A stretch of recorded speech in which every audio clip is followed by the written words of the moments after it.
মান্দাই থানার ওসির নেতৃত্বে গাজার নার্সারি ধ্বংস করা হয়।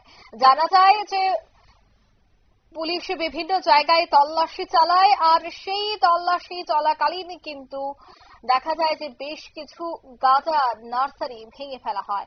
মান্দাই থানার এলাকার এই ঘটনা।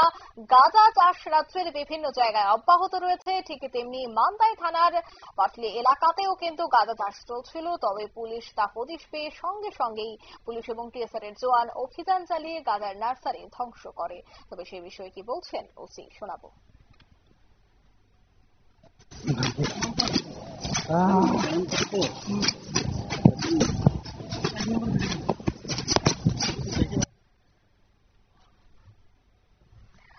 এই বিষয়ে আমি বিস্তারিত জানবো। টেলিফোন লাইনে যুক্ত হয়ে গেছে প্রতিনিধি সঞ্জীব দেববর্মা মান্দাই থেকে।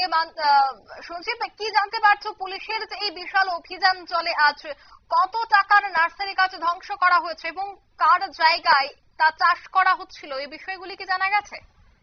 হ্যাঁ, আমরা আজকে শুনতে পেরেছি। আমরা গোপনে মান্দাই থানা ওসি গোপনের সূত্রে খবর পেয়ে পাটনি গ্রামে গিয়েছিলে।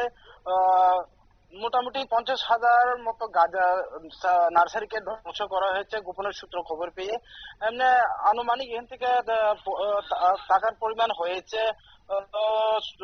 55 বা 75 লাখের মতো গাঁজা চাষ বা গাঁজা নার্সারিকে ধ্বংস করা হয়েছে, এইভাবে সূত্র খবরে পাওয়া গেছে। আমরা কাউকে কি গ্রেফতার করা হয়েছে?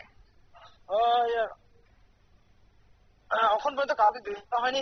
সঙ্গে সঙ্গে পুলিশ যাওয়ার সঙ্গে সঙ্গে এখান থেকে লোকজন পালিয়ে গেছে। তারপরে এখানে লোকজনকে পাওয়া গেছে না। তারপরে শুধু গাঁজা নার্সারিটা পাওয়া গেছে। তারপরে গাঁজা নার্সারিকে ধ্বংস করা হয়েছে।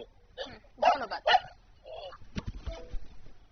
পুলিশ এবং টিএসআর জওয়ানের অভিযান, আর সেই অভিযানে গাঁজা চাষের যে জায়গা ছিল সেই জায়গায় গিয়ে নার্সারি সম্পূর্ণ ধ্বংস করা হয়। 50 থেকে 60 লাখ টাকার গাঁজা গাছ ধ্বংস করা হয়েছে বলে জানা গেছে। নিয়ে নিচে ছোট একটি বিজ্ঞাপন বিরতির সঙ্গে থাকুন।